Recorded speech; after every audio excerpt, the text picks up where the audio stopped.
And he says, going through test papers a few days later with the whole class, yeah or nay? Where do you stand, Chris? Going to go with the super boring answer of it depends. So, in fact, I would very rarely consider going through an entire paper at all. What I might do are one of these two things.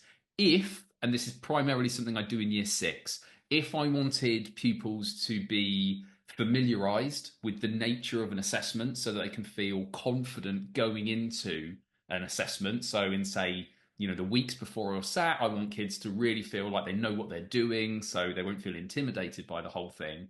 Um, then I might go through a paper. But what I'd likely do, even if they had completed the paper themselves days before, I would still model it. I would still not let them have papers in front of them, and I might go through 5 or 6 questions at a time, showing how I would answer them, what I might do if this question was particularly tricky, how I might leave that. Basically, learning about test strategy and the structure of an assessment. But I'd only do that in small chunks. I think if you do that for more than about 10 or 15 minutes, you just lose kids for obvious reasons. So I might do that, where I'm modeling how to deal with the structure of a paper.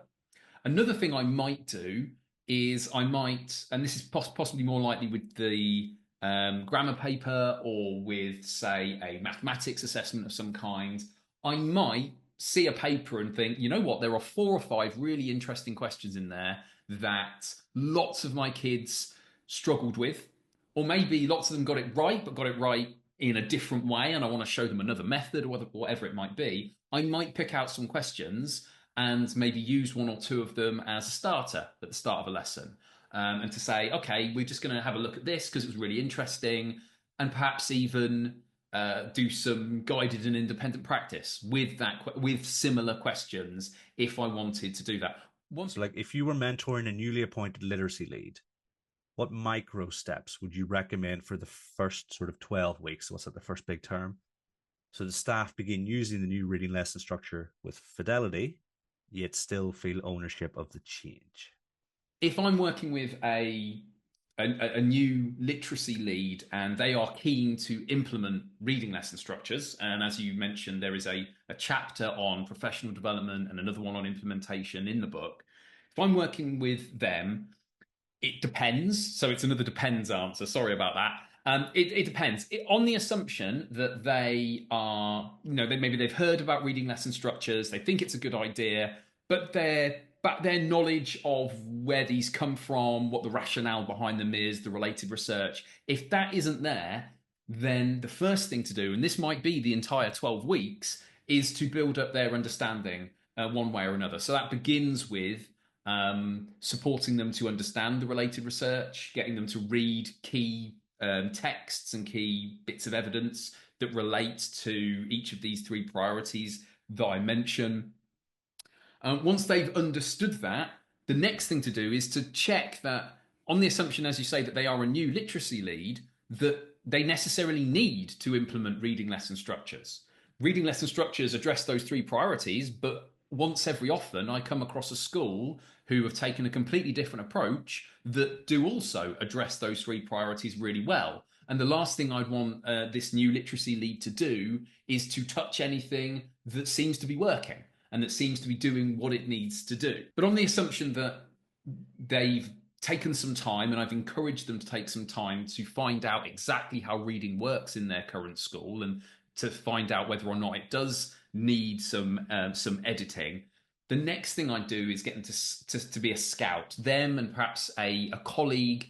I would get them to have a go, basically, at each of the 3 reading lesson structures in their own classroom, probably one at a time for a few weeks each. Experiment with each one, ideally with a teacher working in another key stage as well. Experiment with them one at a time, work out how it works, get a handle on them, get relatively confident with them so that they can do what comes next. However, if this teacher is basically already past that stage, they're already familiar with reading lesson structures, they're already comfortable teaching them, and I imagine there's a chance that when the person posed this question, this was the where they were coming from. They're thinking of someone who already knows their stuff, who are already comfortable with reading lesson structures. what would I guide them to do step by step? The first thing I'd guide them to do is to find out the opinions of their colleagues about the current way of teaching reading. What do they like about it? What do they not like about it? How do they plan it? If reading were to change, what components would they be desperate to keep? What would they be really keen to get rid of, etc. Just get a sense of the lay of the land.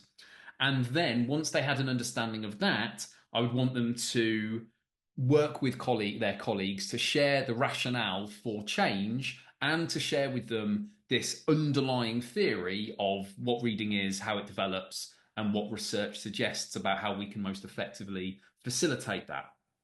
And then we get on the assumption that that takes a few weeks at least. We might have a few weeks left of those 12 to start thinking about practical application of reading lesson structures with that body of staff.